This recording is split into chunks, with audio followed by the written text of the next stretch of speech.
नमस्ते स्टूडेंट्स, आपका स्वागत है मेरे चैनल में। और मैं हूँ वैशाली शर्मा। और ये मैंने वीडियो बनाया है आप लोग को ये समझाने के लिए कि how to improve your handwriting. तो जो ऐसे स्टूडेंट्स हैं जो अपनी हैंड राइटिंग से सफ़र करते हैं, बैड हैंड राइटिंग से, तो उनके लिए वीडियो है कि इसमें मैं डिटेल में समझाऊंगी कि आपको कैसे अपनी हैंड राइटिंग इम्प्रूव करनी है, कैसे सुंदर करनी है, और आप इसको कैसे समझ के सुंदर कर सकते हैं, सिर्फ कॉपी करके नहीं।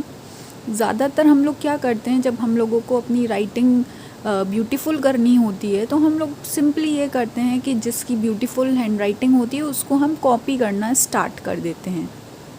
पर हमको ऐसा नहीं करना होता है। असलियत ये है कि जैसी भी आपकी हैंड राइटिंग है उसी में आपको अपनी कमियां ढूंढकर उसको करेक्ट कर लेना है, उसी से आपकी हैंड राइटिंग ठीक हो जाएगी। ठीक है, आपको किसी की कॉपी करने की ज़रूरत नहीं होगी।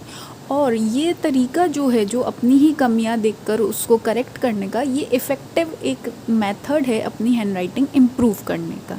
ठीक है, तो यहाँ पहले तो आप मेरे बोर्ड पर देखिए, इसमें मैंने 3 पॉइंट्स लिखे हैं how to improve your handwriting. ये समझने के लिए कि एक इफ़ेक्टिव और ब्यूटीफुल हैंड राइटिंग के लिए क्या क्या इम्पोर्टेंट होता है। पहली बात तो क्लैरिटी, मतलब जो भी आप लेटर्स बना रहे हैं, ड्रॉ कर रहे हैं, उसमें क्लैरिटी होनी चाहिए। मतलब कि जब टीचर आपकी कॉपी देख रहा है तो चेक कर रहा है तो उसको ए पूरा क्लियर ए दिखना चाहिए। ऐसा नहीं कि आप ए को ओ रिप्रेजेंट करें या ए को ओपन छोड़ दें, ये यू लगता है ना। बहुत से लोग जब जी बनाते हैं तो हम ऐसे जी बनाते हैं, तो बहुत से स्टूडेंट्स उसको ऐसे कर देते हैं, है ना, इसको कंप्लीट नहीं करते तो ये वाई लग रहा है ना। तो हमको ये सारी मिस्टेक्स नहीं करनी है। इनको अवॉइड करने के लिए हमको क्लैरिटी रखनी होगी अपने लेटर्स में, चाहे वो हमारे कैपिटल लेटर्स हों चाहे हमारे स्मॉल लेटर्स हों। बी भी कुछ लोग ऐसे बनाते हैं, कुछ लोग ऐसे बना देते हैं, ये नहीं, हमको पूरा कंप्लीशन से ऐसे बी बनाना है, क्लैरिटी रखनी होगी। ठीक है, अब आते हैं हम दूसरे पॉइंट पे, जिसका है साइज़। मतलब कि साइज़ मैटर करता है। जैसे कि अगर आपकी ये जो 2 लाइन बनी होती है कॉपी में, फॉर एग्ज़ाम्पल, तो आप बहुत से स्टूडेंट्स ऐसे हैं जो फुल स्पेस कवर करते हैं। फॉर एप्पल वो ऐसे लिखेंगे, एप्पल। ये आपकी हैंड राइटिंग क्लियर तो है पर साइज़ इफ़ेक्टिव नहीं है, इसका साइज़ एक मॉडरेट फॉर्म में नहीं है, इस वजह से ये आपकी हैंड राइटिंग जो है वो अट्रैक्टिव नहीं लग रही है। इसी जगह अगर मैं ऐसे करूं, अब देखिए ये कैसे लगेगी। इसको हम हाफ यूज़ करेंगे स्पेस को, APPLE। देखिए इन दोनों में कितना डिफरेंस है ना। तो हमको क्या करना है, जो हमारी स्पेस, टोटल स्पेस दी रहेगी उसका हमको 1/3 पार्ट यूज़ करना होगा कैपिटल लेटर्स के लिए और हाफ पार्ट यूज़ करना होगा स्मॉल लेटर्स के लिए। ठीक है, ये आपका है पॉइंट नंबर 2 का डिस्क्रिप्शन। तो फिर आप अपनी हैंड राइटिंग यूज़ कर सकते हैं। अब थर्ड आ गया है स्पेसिंग। ये बहुत ही ज़्यादा इम्पॉर्टेंट पॉइंट है। स्पेसिंग मतलब कि जब आप कोई एक लेटर लिख रहे हैं, कोई एक वर्ड लिख रहे हैं, तो उस वर्ड में जो एक तो इंटर लेटर स्पेसिंग है कि इन दोनों के बीच में कितना स्पेस दे रहे हैं और 2 वर्ड्स के बीच में कितना स्पेस दे रहे हैं, इन दोनों पर हमको ध्यान रखना होगा। ठीक है, अब देखिए क्या होता है। फिर से मैं एक ये लाइन ड्रॉ करती हूँ आपके लिए।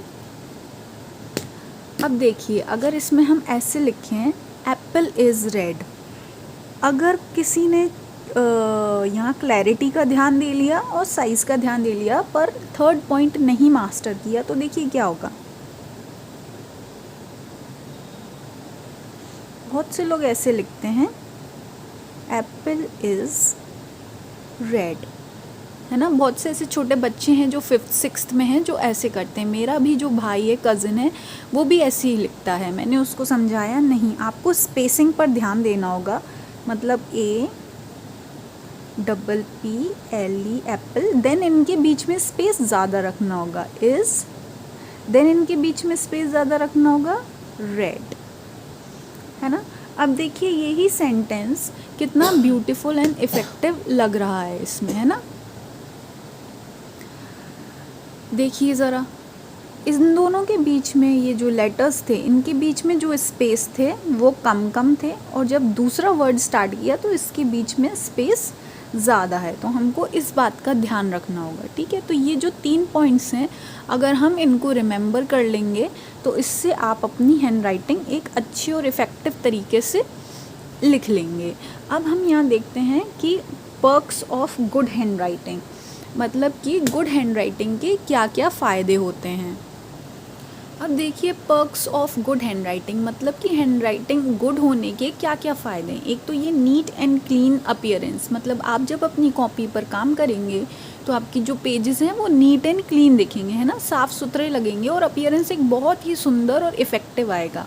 और फिर जब टीचर आपकी कॉपी चेक करेगा तो वो गुड मार्क्स मिलेंगे आपको, क्योंकि आपकी हैंड राइटिंग गुड रहेगी तो टीचर को अच्छे से समझ में भी आएगा कि आपने क्या लिखा है, तो उसमें मिस्टेक्स कम रहेंगे, जिसकी वजह से आपके मार्क्स वो टीचर नहीं डिडक्ट कर पाएगा, नहीं काट पाएगा, और आपको अच्छे मार्क्स मिलेंगे। फिर है शोज़ योर डिटर्मिनेशन, मतलब कि अगर आप गुड हैंड राइटिंग लिखेंगे तो उससे ये पता चलता है ना कि स्टूडेंट कितना सिंसियर है, कितना डिटरमाइंड है, कितना एकदम फोकस के साथ काम करता है, कि वो सिर्फ पढ़ता ही नहीं है बल्कि वो इस बात पर भी ध्यान देता है या देती है कि उसकी हैंड राइटिंग भी अच्छी होनी चाहिए, है ना। तो एक ये आपका डिटर्मिनेशन दिखाता है और एक गुड स्टूडेंट होने की भी निशानी होती है। अब देखिए, एक मैं इम्पॉर्टेंट बात हैंड राइटिंग के बारे में, देखिए मैंने यहाँ रेड से लिखा है, hand writing speaks a lot about your character and personality. मतलब स्टूडेंट्स, जो आपकी हैंड राइटिंग होती है ना, वो आप लोगों का कैरेक्टर रिप्रेजेंट करता है और आपकी पर्सनैलिटी रिप्रेजेंट करता है। शायद आप लोगों में से कुछ लोगों को ये बात पता होगी और कुछ स्टूडेंट्स को नहीं पता होगी।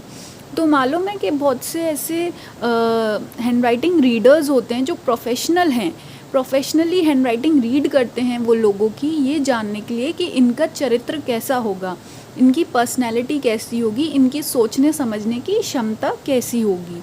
तो सोचिए, इतना गहरा इफ़ेक्ट होता है हैंड राइटिंग का, तो हम लोगों को कितना ज़्यादा ध्यान देना चाहिए ना अपनी हैंड राइटिंग पे, और इसको हमेशा एक इफ़ेक्टिव और इम्प्रूव करके रखना चाहिए। एक लीडरशिप क्वालिटी दिखनी चाहिए आपकी हैंड राइटिंग में, है ना। तो मैं उम्मीद करती हूँ कि आप लोगों को ये जो मैंने थोड़ा आपको समझाया है, how to improve your handwriting and importance of handwriting, तो ये आप लोगों को समझ आया होगा। और अगर आपको मेरी वीडियो अच्छी लगी है तो इसको लाइक करें और भी अपने दोस्तों को शेयर करें, उनको भी हेल्प करें ग्रो करने में, इम्प्रूव करने में, और कमेंट सेक्शन में आप मुझे बता सकते हैं। और मैं नेक्स्ट वीडियो में आपके लिए और भी कुछ अच्छी वीडियो लेकर आऊँगी। तो सारे स्टूडेंट्स बने रहिए मेरे चैनल पर। धन्यवाद।